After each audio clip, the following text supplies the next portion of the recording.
Simulan natin ang pagdiriwang sa ngalan ng Ama, ng Anak, ng Espiritu Santo. Amen. Ang pagpapala ng ating Panginoong Jesucristo, ang pag-ibig ng Diyos Ama, at ang pakipagkaisa ng Espiritu Santo naway sa inyong lahat. At sumaybay. Magandang umaga sa inyong lahat. Pati natin ang bawat isa. Magandang umaga.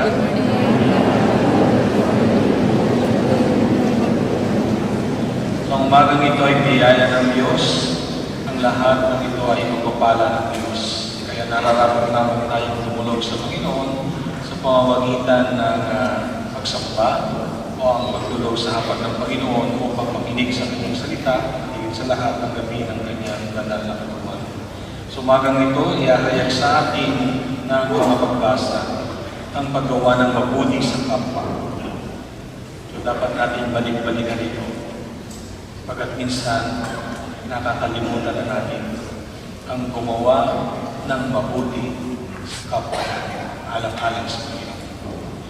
Kaya mga kapatid, aminin muna natin ang ating mga kasalanan at humingi tayo ng awa at patawad sa Panginoon sa lahat ng ating pagkukulang at ganoon din sa ating mga pagkakasala sa Diyos at sa ating mga kapatid.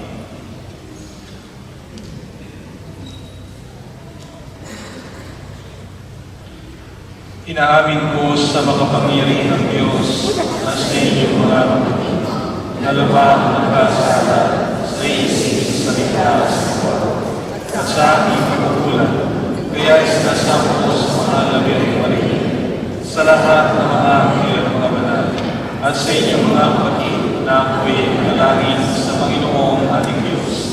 Kawan tayo ng makapangyarihang Diyos, patawarin tayo sa ating mga kasalanan, at patubayan tayo hanggang sumapit tayo sa buhay at walang hanggan. Amen.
Manalangin tayo.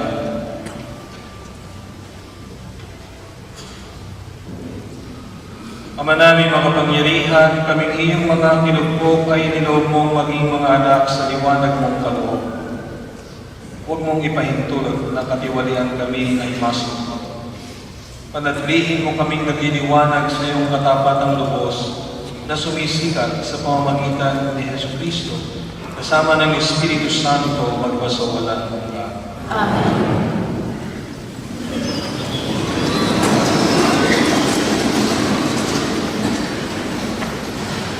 Sa unang pagbasa, isang babaeng taga-Sunem ang tumanggap at nagmagandang loob sa propeta ng Diyos na si Eliseo.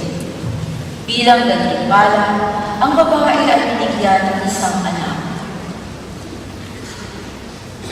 Pagbasa mula sa ikalawang aklat ng mga hari. Minsan, si Eliseo ay nagpunta sa Sunem. May isang mayamang babae roon at siya'y inaliyahang bumaan sa kanila. Mula noon, doon siya kumakain tuwing pupunta sa lugar na iyon. Sinabi ng babae sa kanyang asawa, "Nagtitiyak kong lingkod ng Diyos ang taong ito. Bakit hindi natin ipapagawa ng isang silid para matuloyan niya tuwing pupunta rito? Bigyan natin siya ng higaan, mesa, upuan at ilaw." Nang magbalik si Eliseo, doon siya nagpahinga sa silid na inihanda sa kanya. Pagkaalis ng babae, tinanong ni Eliseo si Jesse, "Ano kaya ang itutulong natin sa kanya?" Sumagot si Jesse, "Wala po siyang anak at matanda na ang asawa." Tawagin mo ulit, utos ni Eliseo. Nagbalik ang babae at tumayo sa may pintuan.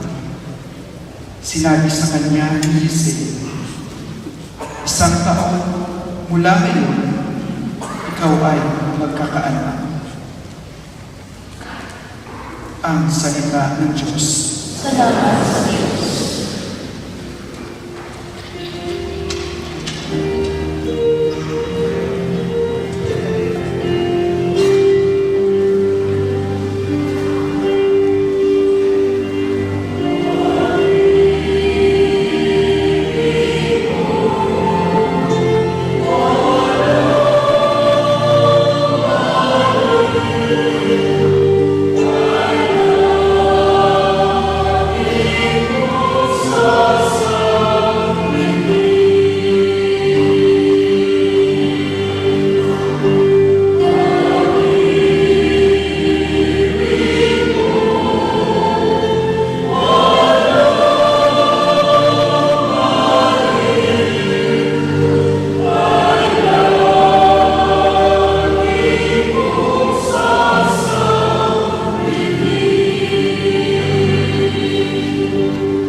Pag-ibig mo, poon, na di nagmamali, at sa tuwid-tuwid ay aking aawin.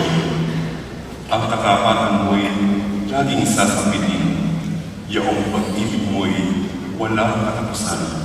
Sintatag ng langit ang iyong katapatan.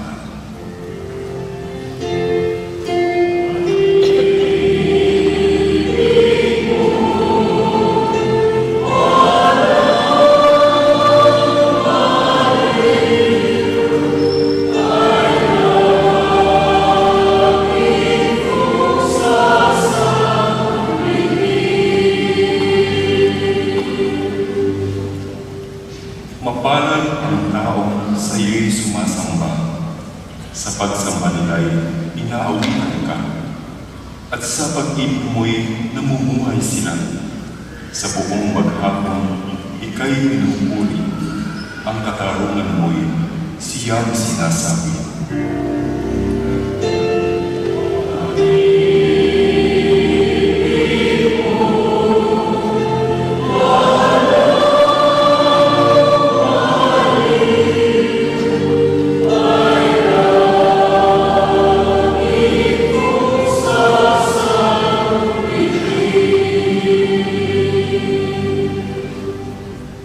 Ang tagumpay namin ay iyong kaloob, dahilan sa iyong kagandahan loob. Pagkat pinili mo iyong hari namin, kaloob mo ito, banal ng Israel.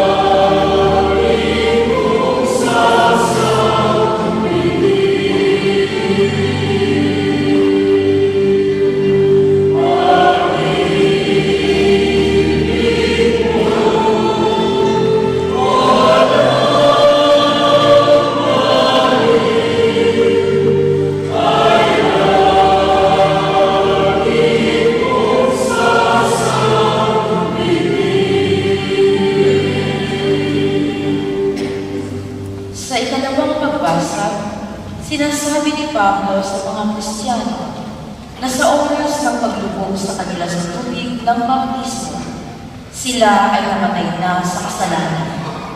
At sa kanilang pag-ahon mula rito, sila ay bumabangon sa bagong buhay kasama ni Kristo. Pagbasa mula sa sulat ni Apostol San Pablo sa mga taga-Roma.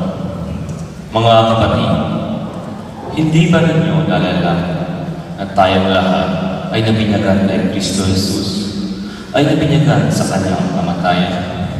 Sa makatuwid, tayong namatay at nalibing na kasama niya sa pamamagitan ng binyag upang paanong binuhay na muli si Kristo sa pamamagitan ng dakilang kapangyarihan ng Ama. Tayo na may nabuhay sa isang bagong pamumuhay. Ngunit, tayo naniniwala mabubuhay tayong kasama ni Kristo kung namatay tayong kasama niya. Alam natin sa Kristo na muling binuhay ay hindi na muli mamamatay. Wala nang kapangyarihan sa Kanya ang kamatayan nang siya ay mamatay.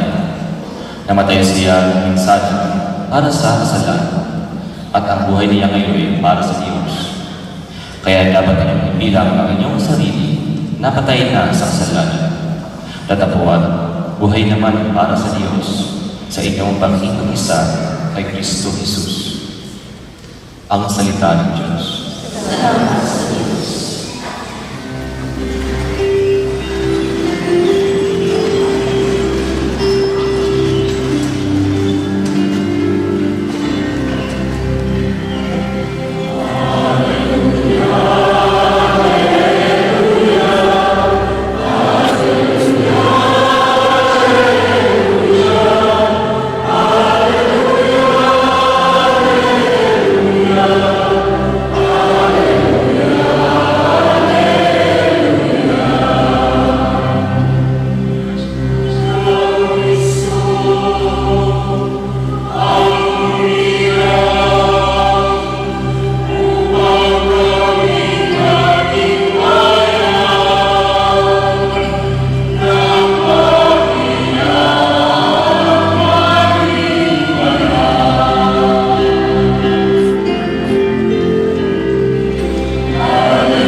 Sumainyo ang Panginoon. At sumayin, Ang mabuting balita ng Panginoon ayon kay San Mateo. mapuri sa iyo, Panginoon. Noong panahon iyon, sinabi ni Jesus sa kanyang mga apostol, ang umiibig sa Ama o sa Ina ng higit sa akin ay hindi karapat-dapat sa akin. At ang umiibig sa anak na lalaki o babae na higit sa akin ay hindi karapat-dapat sa akin.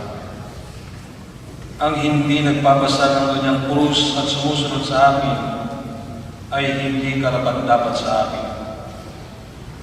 Ang nag-iingat ng kanyang buhay ay siyang mawawala nito. At ang nawawalan ng kanyang buhay dahil sa akin ay magkakamit nito. Ang tumatanggap sa inyo ay tumatanggap sa akin. At ang tumatanggap sa akin ay tumatanggap sa nagsugo sa akin. Ang tumatanggap sa isang propeta dahil sa siya ay propeta ay tatanggap ng gantimpala ukol sa propeta. At ang tumatanggap sa isang taong matuwid dahil sa siya ay matuwid ay tatanggap ng gantimpalang nauukol sa taong matuwid. Ang sino mang magbigay ng kahit isang basong tubig na malamig sa isa sa maliliit dito, dahil sa ito'y alagad ko, tinitiyak ko sa inyong tatanggap siya ng gantimpala. Mga kapatid, ang mabuting balita ng ating kaligtasan. Pinupuri ka namin, Panginoong Jesus.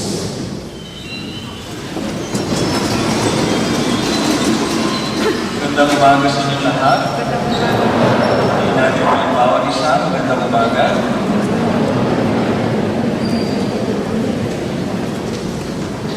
So narinig natin ng mga pagbasa ngayon.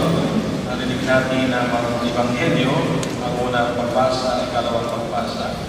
At tayo ngayon ay nasa ika-13 linggo ng karaniwang panahon. So kung pinakinggan natin ang unang pagbasa, ang ikalawang pagbasa, buting balita, ano ang hatid na mensahe ito sa atin? Ano ang nais ibigay sa atin ng Panginoon? So sa pagbasa mula sa ikalawang aklat ng mga hari, narinig natin ang kwento ni Eliseo. Si Eliseo ay nagpunta sa Sunem at may isang babaeng mayaman roon na inanyayahan siyang kumain sa kanila. So nakita ng babaeng mayaman, hindi yata pangkaraniwang tao itong pinakain natin. So noon, mababait ang tao. Kasi wala pang manloloko. Kaya they welcome everyone. Okay? So ang sabi ng babaeng mayaman, natitiyak kong lingkod ng Diyos ang tao ito. Kaya sabi ng babae, mayaman, bakit di natin siya ipagpagawa ng isang silid na matutuluyan tuwing pupunta dito? So hindi lamang pagkain. No? Ipinagpagawa na niya pati ng silid.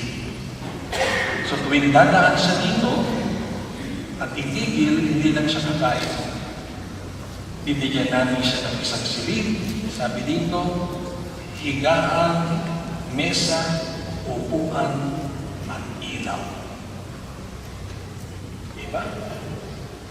Naisip ng babae yun. At si Eliseo ay isang propeta. And she does not only welcome the prophet, but she gave everything that she could give to the prophet. And you know what happened? Nang magbalik si Eliseo doon, nagpahinga siya sa silid, inihanda sa kanya. Pagkaalis ng babae, tinanong ni Eliseo si Jesse, yung kasama niya. At saan tanong niya, ano kaya ang matutulong natin sa kanya? Sa kanyang kabutihan mo. So sabi nung ni Jesse, wala po siyang anak at matanda na ang asawa. Okay. Sabi ni Eliseo, tawagin muli ang babae.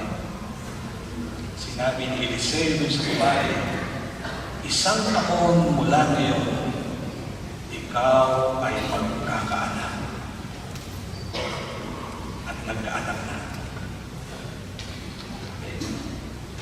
So dahil ginawa niya ng mabuti, sinuglian siya ng biyaya. So sa makatuwid, anong sinasabi sa atin ng unang pagbasa? Ginantihan ng Panginoon ng pagpapala ang ginawang mabuti o kabutihan ng isang mayamang babae.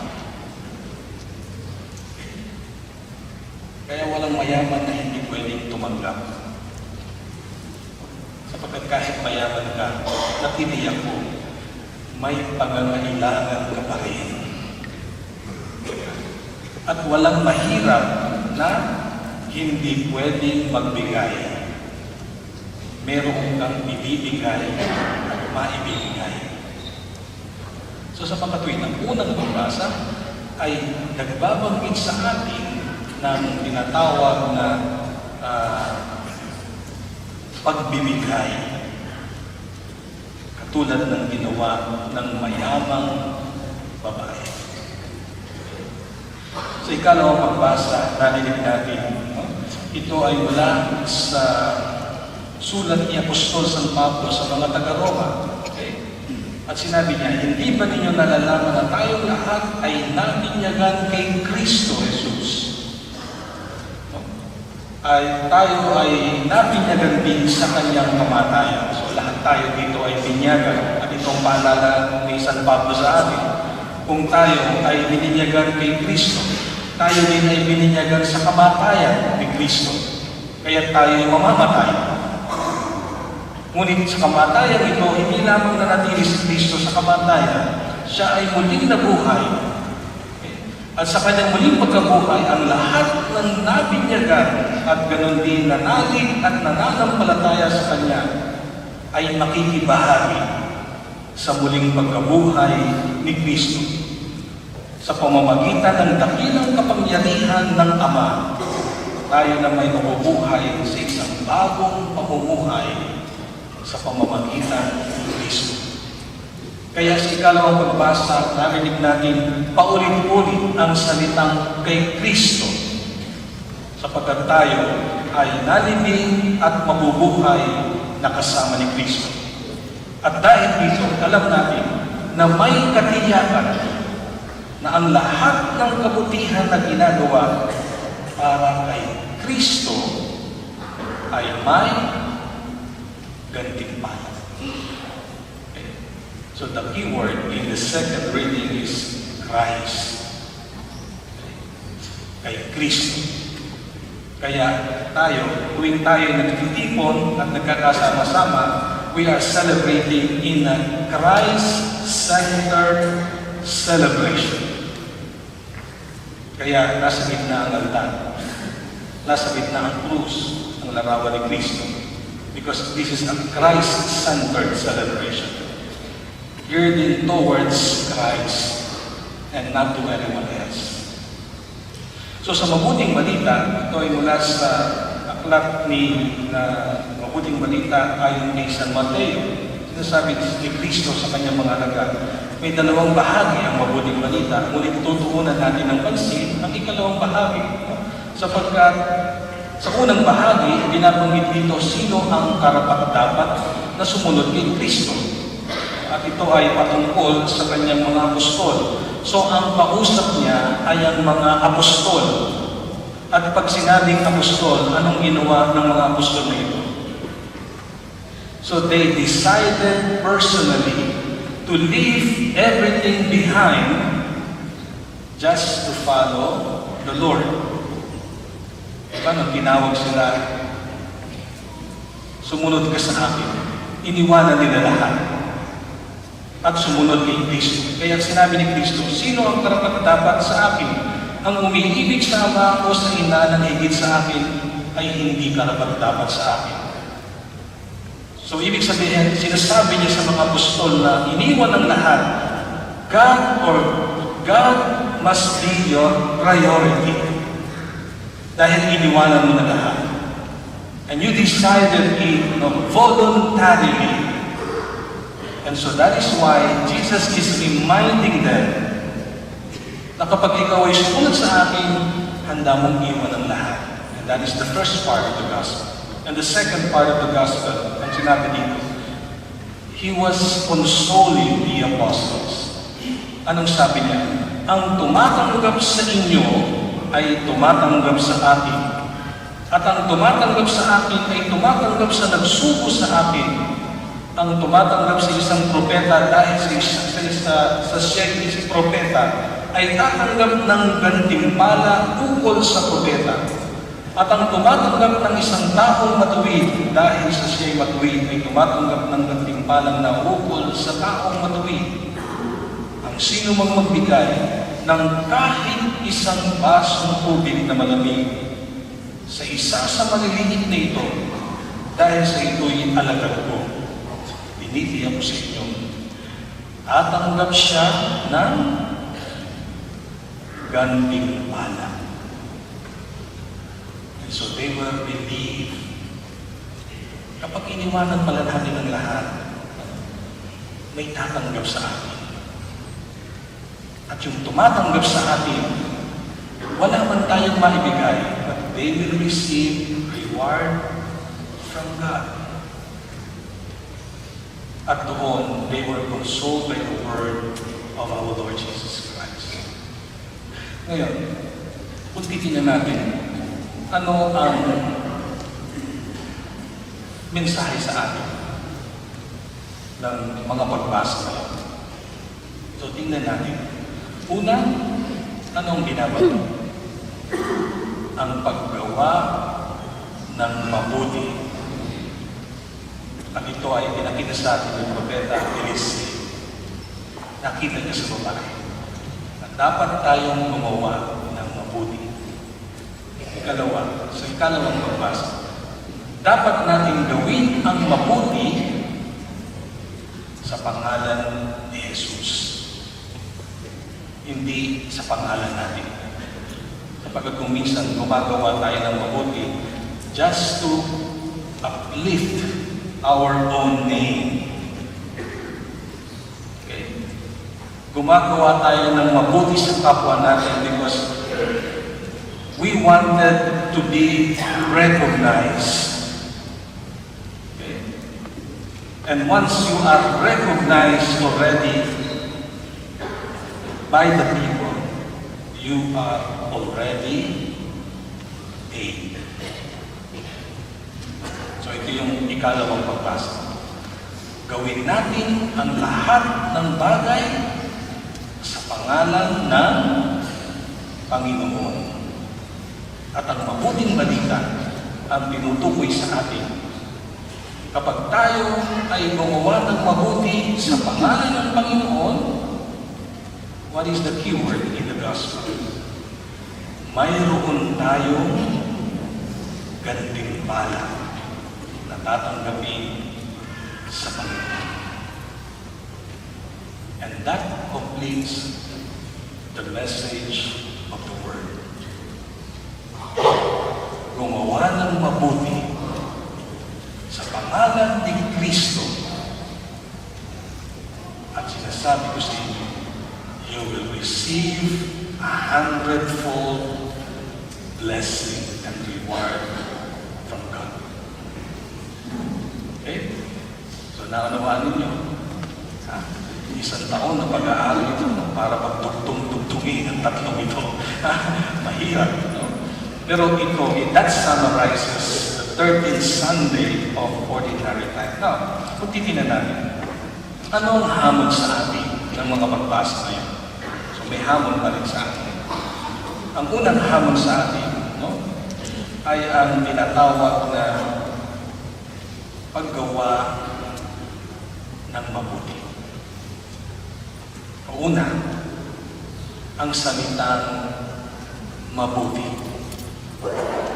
So I keep on repeating this. Alam pa po ba ninyo ang mabuti? Do you still know what is good? Huwag hindi na. Ha? Tanungin mong sarili mo, mabuting tao ka ba? Sagutin mo. Ha? Ikalawang tanong, gumagawa ka ba ng mabuti?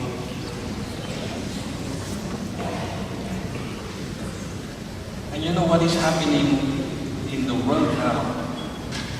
And the world is forming the people nowadays. Ang nakakalungkot is the next generation. Hindi natin nakikita, hindi natin pinapansin. Pero if you would reflect on what is happening right now, little by little, it formed the mind and the conscience of the young generation. Have you seen what is happening? right now. Violence. They can see that. Okay. Minsan nung nagpunta kami sa Holy Land, may mga bata, ang pinaglalaroan nila, baril. So pag dumadaan kami, minabaril kami. Yung laruan na baril, sabi nung katabi ko, ngayon naglalaro pa lamang sila. Paglaki niyan, tunay na baril na ang hawak niyan. And this is what is happening right now. And we are losing the sense of goodness. And so right now, sa araw nito, sa akin, you try this. You think only of good things. Isipin mo lang ang mabuti.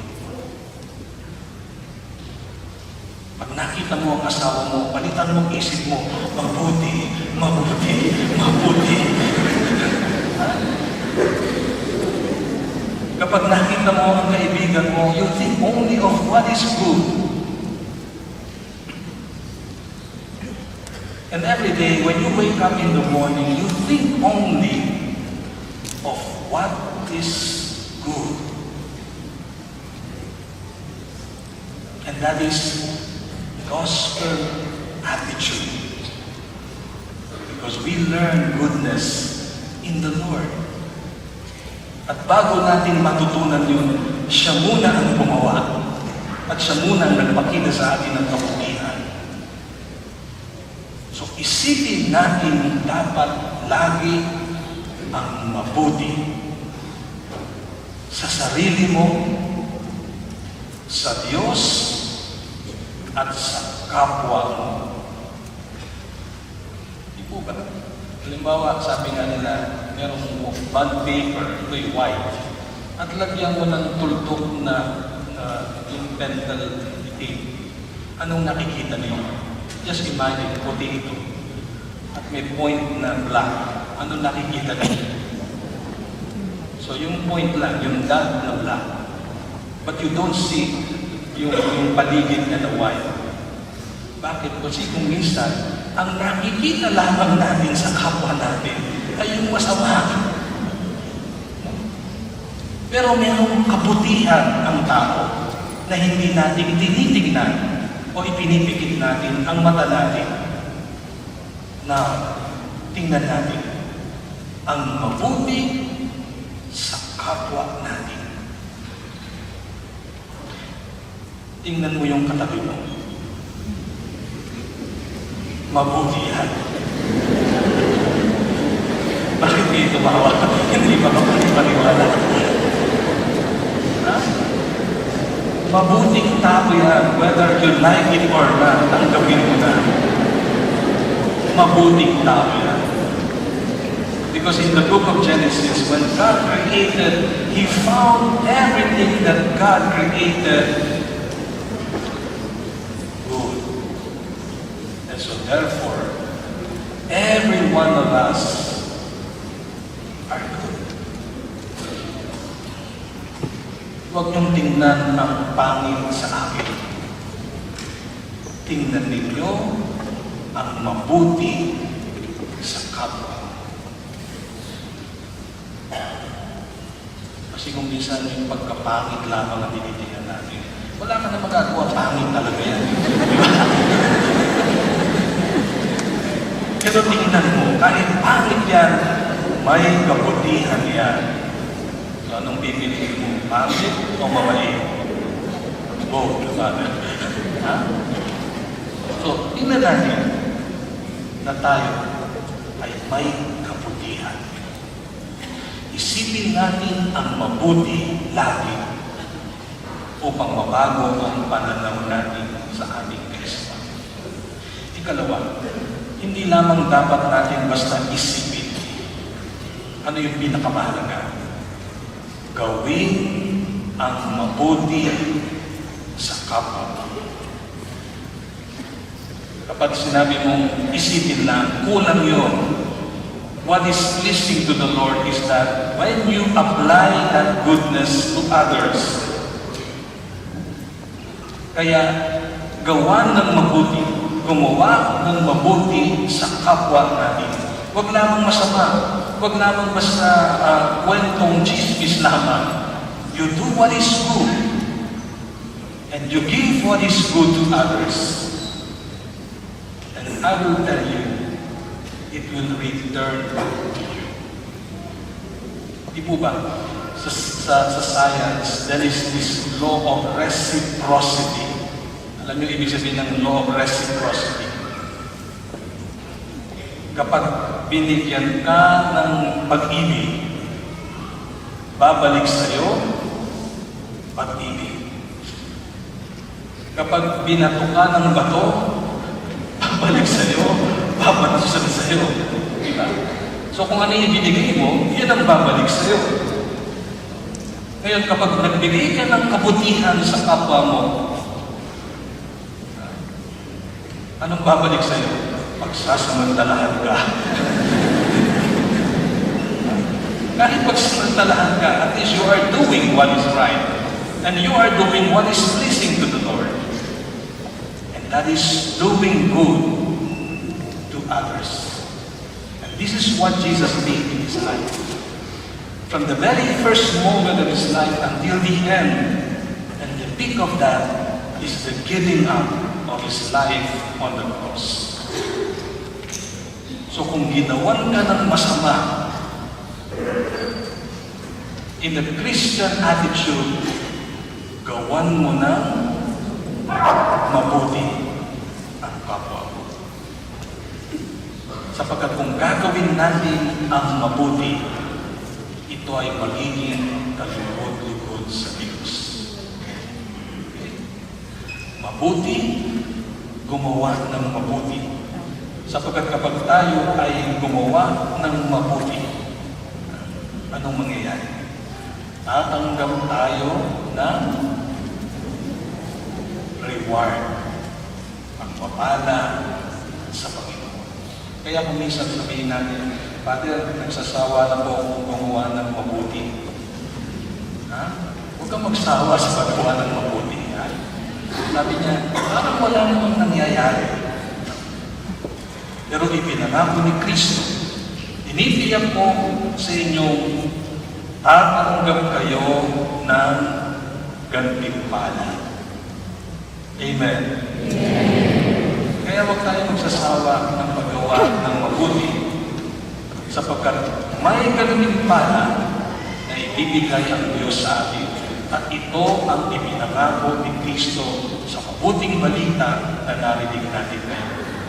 Tinitiyak ko sa inyo, tatanggap siya ng gantimpala. Ngayon, tatanungin, ano yung gantimpala, Father? Hindi ko alam. But there is a great reward. All those who are doing right and good to others, as promised by Jesus, you will receive reward from God. Amen. So sa mga tuwid, ang ating Ebanghelyo, ang mga pagbasa sa nasabi sa atin, gumawa ng mabuti sa pangalan ni Kristo at tatanggap tayo ng gantimpala sa Panginoon. Amen. So ngayon, sabihin mo sa katabi mo, gumawa ka na ng mabuti. Maraming salamat.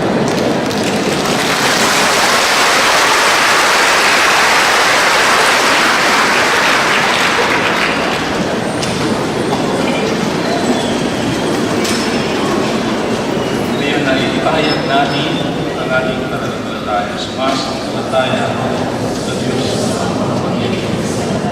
na may gawa ng aming Sumasampalataya ako ng Diyos, isa ng Diyos, Panginoon namin lahat, nagkataon siya ng Espiritu Santo, ipinanganak sa Santa Maria Virgen, pinagpakasama ito siya nila, ipinanganak sa Diyos sa bagay na nilibig, nanawa sa dalawa ng mga limao, nang may ganong araw ng buhay na mundo, umakyat sa langit, nalulunod sa kanan ng Diyos sa mga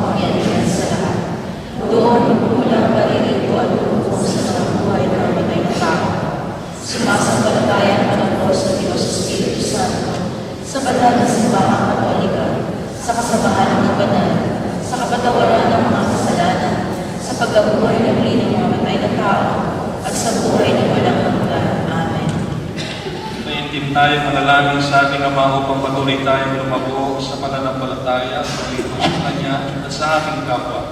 Sa bawat kahilingan natin itutunod, Ama, tingin mo ang aming panalangin. Ama, tingin mo ang aming panalangin. Upang ang sambayanan ng Diyos, ang simbahan, ay patuloy na isabuhay at ipahayag ang Ebanghelyo ng walang pasubali. Manalangin tayo.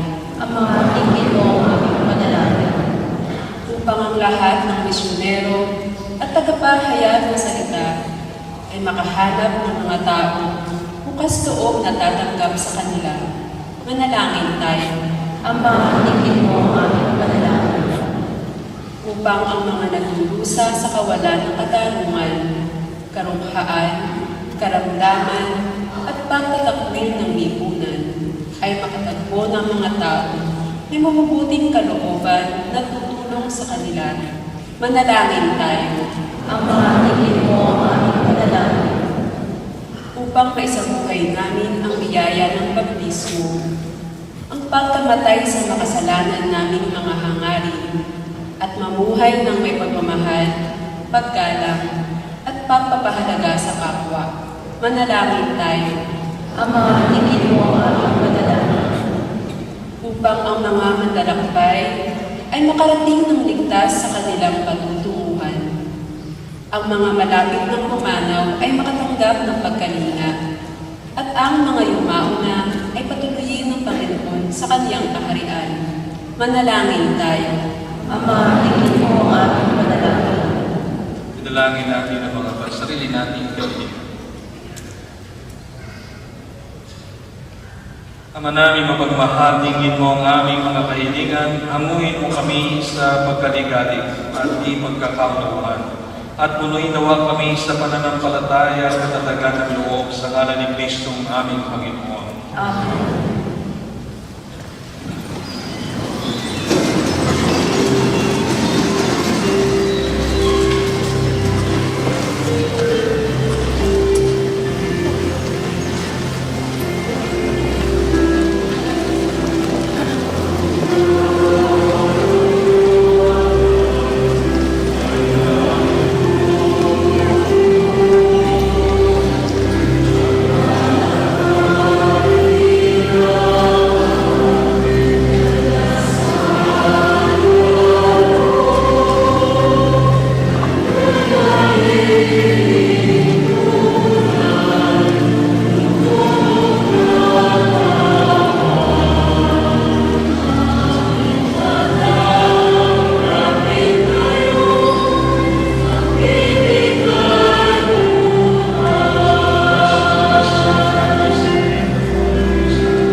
Manalangin kayo mga kapatid upang itong ating paghahain ay kalugdan ng Diyos na maraming makapangyarihan. Kapag ginawa ng Panginoon itong pagkakain sa iyong mga kamay, pagpilihan niya ang karangalan sa ating kapinabangan at sa buong sabayan ng iyong banal. namin lumikha kami pinaging dapat gumanap sa pagliliwang ng paghahay ng iyong pagliligtas. Ipagkaloob mo ang aming paglilingkod sa iyo ay gawing kalugod sa mga aray nito sa pamamagitan ni Yesu Cristo kasama ng Espiritu Santo magpasawalang hanggan. Amen. Sumainyo ang Panginoon. At sumayin. Itaas sa Diyos ang inyong puso at diwa. Itaas namin sa Panginoon. Pasalamatan natin ang Panginoong ating Diyos. Marapat na siya ay salamat. Manaming makapangyarihan, tunay nga marapat na ikaw ay aming pasalamatan sa pamamagitan ni Yesu Cristo na aming Panginoon. Siya'y naging kapwa namin maasahang may mamunang umako sa pananagutan dahil sa hanggat magbago ang kinamias ng pagkakanya-kanya ng sangkatauhan. Bunga ng pagtitiis, siya ang nanaig at ang kamatayan ay kanyang nalubig, kaya siya'y aming daan para aming masapit ang iyong tapat at maasahang pag-ibig. Kaya kaisa ng mga anghel na nagsisiyawit ng papuri sa na walang humpay sa kalangitan, kami nagbubunyi sa iyong kadapilan.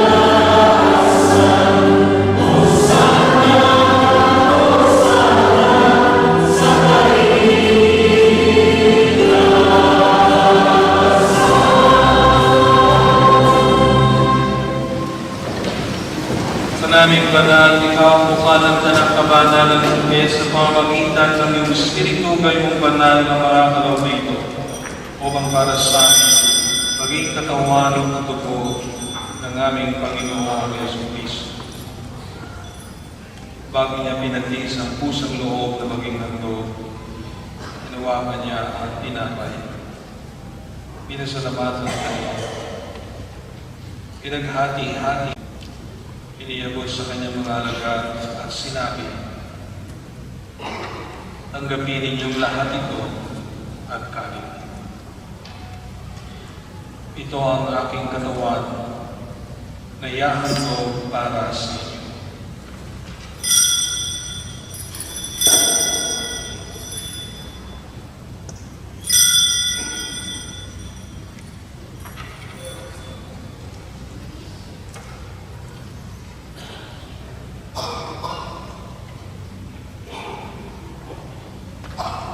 Gayun din naman, noong matapos ang hapunan, hinawakan niya ang kalis. Muli kanyang pinasalamatan. Iniyabot niya ang kalis sa kanyang mga alagad at sinabi, tanggapin ninyong lahat ito at inumin. Ito ang kalis ng aking dugo ng bago at walang hanggang tipan. Ang aking dugo na ibubuhos para sa inyo at para sa lahat sa ikapagpapatawad ng mga kasalanan. Gawin ninyo ito sa pag-aalaala sa akin.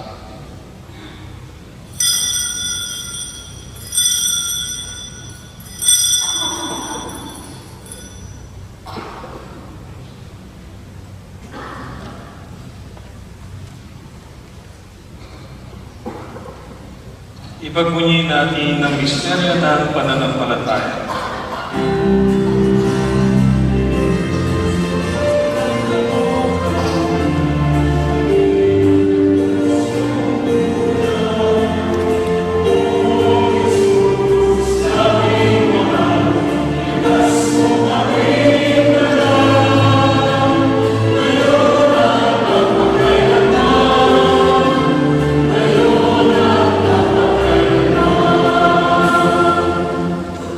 Ginagawa namin yung pag-aalaala sa pagkamatay at tuwing pagkabuhay ng iyong anak at inialay namin sa iyo ang tinapay na nagbibigay buhay at ang kalis ng kakalog ng kaligtasan. Kami nagpapasalamat dahil kami ang minarapat tumayo sa harap mo para maglingkod sa iyo. Isinasama namin kami magsasalo-salo sa katawan at dugo ni Kristo ay mabuklod sa pagkakaisa sa pamamagitan ng Espiritu Santo. Amalingapin mo ang iyong simbahang laganap sa buong daigdig, kusbusin mo po kami sa pag-ibig. Kay San ni Francisco naming Papa at ni Camilo naming Obispo ng Tanang Kaparian. Alalahanin mo si Leonora na tinawag mula sa daigdig nito nung siya'y pinyagan, siya'y nakaisa ni Kristo sa pagkamatay. Ngayon siya'y pumanaw, may makaisa sa ni Kristo sa pagkabuhay. Alalahanin mo rin ang mga kapatid naming nahimlay na may bagasang sila muli mabubuhay, gayon din ang lahat ng mga pumanaw. Kaawan mo po sila tutalihin sa iyong kaliwanagan. Kaawan mo pagindapanin kaming lahat na makasalo sa iyong buhay na walang wakas. Kaisa ng Malabirheng Maria na ng Diyos, kaisa ng mga apostol at ng lahat ng mga banal, na namuhay dito sa daigdig ng kalugod-lugod sa iyo, may paglimang nawa namin ang pagpupuri sa ikararagan mo sa pamamagitan ng iyong anak na aming Panginoong Yesu Cristo. Sa pamamagitan ni Kristo, kasama niya at sa Kanya, ang lahat ng parangal na papuri sa iyo, O Diyos amang makapangyarihan, kasama ng Espiritu Santo, magpasawalang hanggan.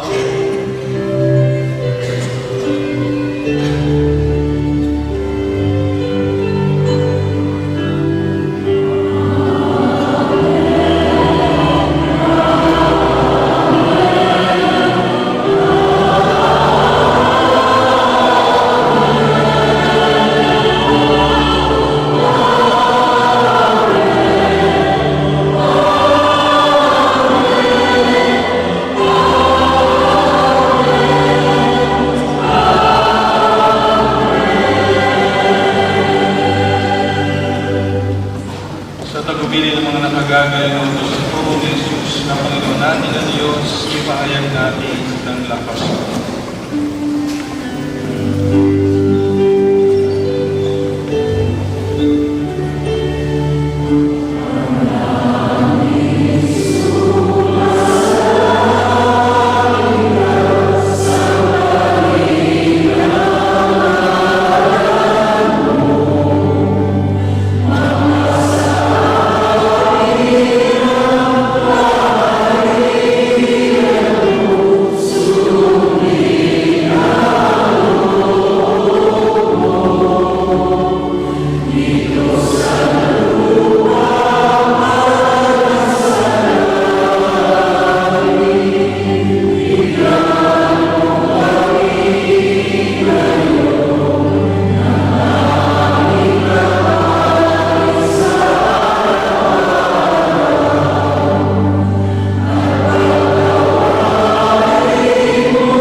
At ilayo sa lahat ng kapahamakan samantala naming pinananabikan ang dakilang araw ng pagpapahayag ng tagapagligtas naming si Yesu Cristo.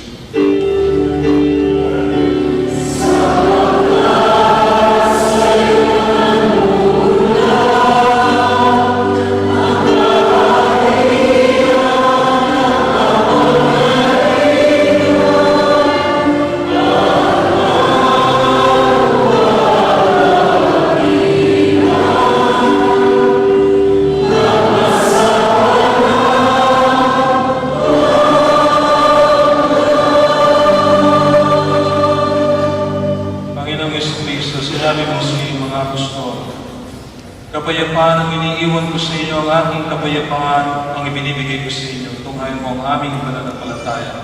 At huwag ang aming mga pagkukulang at pagkakasala. Pagkalooban mo po kami ng kapayapaan at pagkakaisa ayon sa iyong kalooban, kasama ng Espiritu Santo, magpasawalang hanggan. Ang kapayapaan ng Panginoon ay laging sumainyo. Bigayan tayo ng kapayapaan sa isa't isa.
Mga kapatid, ito ang kordero ng Diyos.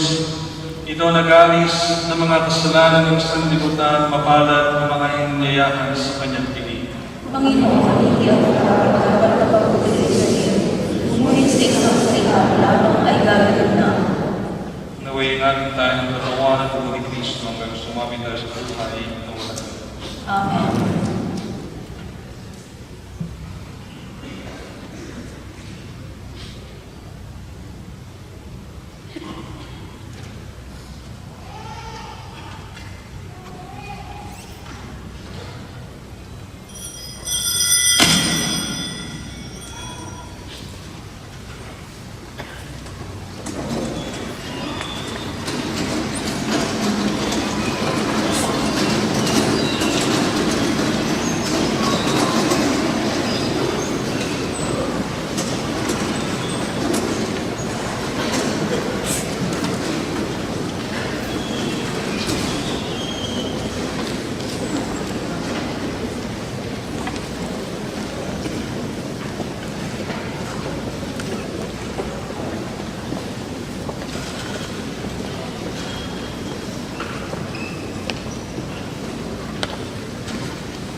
Magsitayo po ang lahat.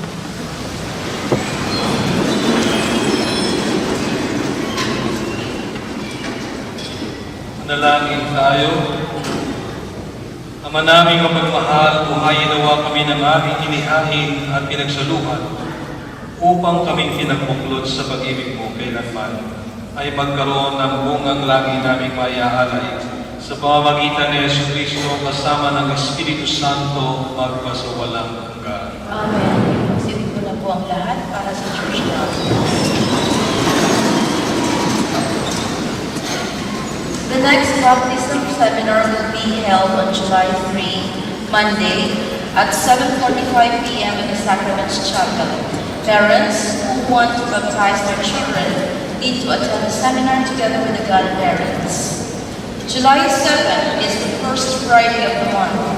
Adoration will be conducted at 2 p.m. in the main church. Singles for Christ is inviting single men and women from the ages 21 to 40 years old to attend the Christian Life program. There will be 12 talks to be given every Friday at 4 p.m. starting from June 23, 2017. For more information, please refer to these boards. On every first Saturday of the month, as part of Marian devotion, we conduct the Rosary with the candlelight procession in the parish ground, from the main church to the grotto. July 1 is the first Saturday of the month. We invite all parishioners to participate in this devotion after the 7 p.m. Mass. Maraming salamat.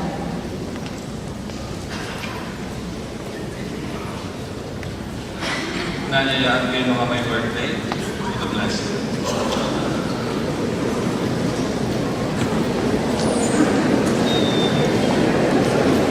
Ngayon tayo, dito na namin natin.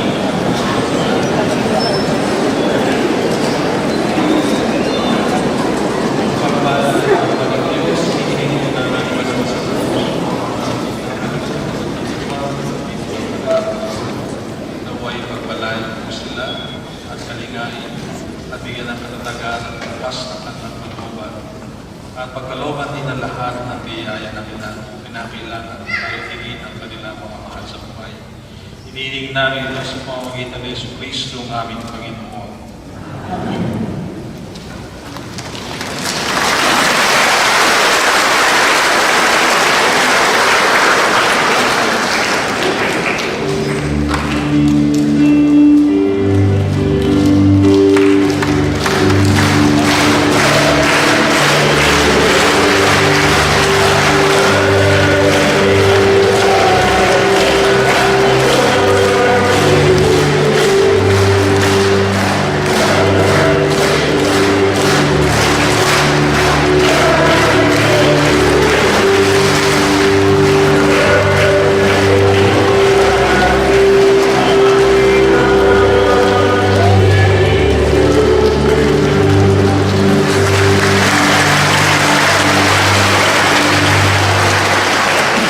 Sumainyo ang Panginoon.